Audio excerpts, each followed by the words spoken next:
Tribunal provincial de Huelva. Réexamen des mesures. DT 5e. Loi 8-2021, 3-2023.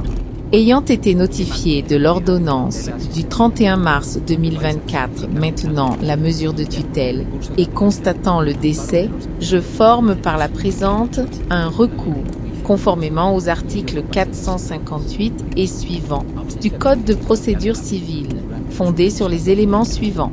Premièrement, absence de nécessité réelle de la mesure.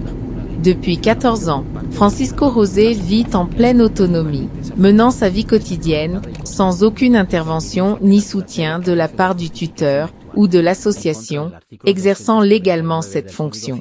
Cette indépendance prolongée et constante démontre que la tutelle est dépourvue de justification actuelle, contrairement à l'article 249 du Code civil, qui exige une nécessité réelle pour le maintien des mesures d'assistance judiciaire.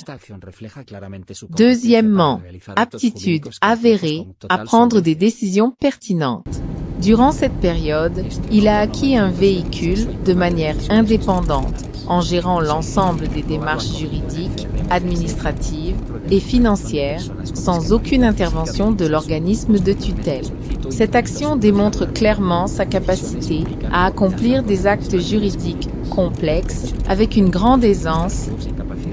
Troisièmement, gestion autonome dans les centres IMSERSO et prise de décision institutionnelle. J'ai fait une demande d'admission au CRMF-SF, Centre IMSERSO, pour la réadaptation des personnes handicapées physiques, et ma demande a été. Quatrième, violation du principe de proportionnalité et d'intervention minimale. La réforme introduite par la loi 8-2021 et le respect de l'article 12 de la Convention relative aux droits des personnes handicapées exigent que toutes les mesures de soutien soient proportionnées, temporaires et les moins restrictives possibles.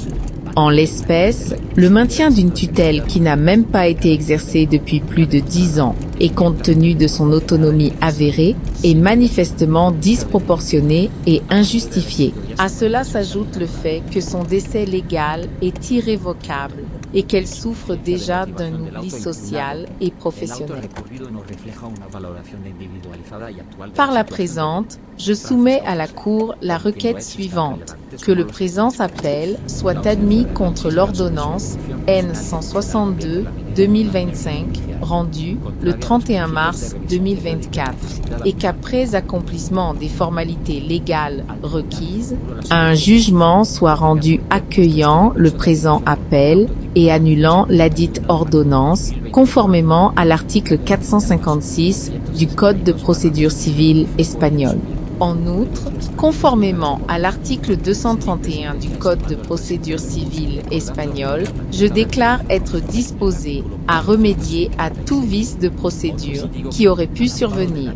Je prie la Cour d'accueillir la présente requête. Huelva, le 3 mai 2025. Second, proven capacity for making relevant decisions. During this time, he acquired a vehicle independently, handling all the corresponding legal, administrative, and financial procedures without any intervention from the guardianship entity. This action clearly demonstrates his competence to perform complex legal acts with complete ease. Second, proven capacity for making relevant decisions. During this time, he acquired a vehicle independently, handling all the corresponding legal, administrative, and financial procedures without any intervention from the guardianship entity. This action clearly demonstrates his competence to perform complex legal acts with complete ease.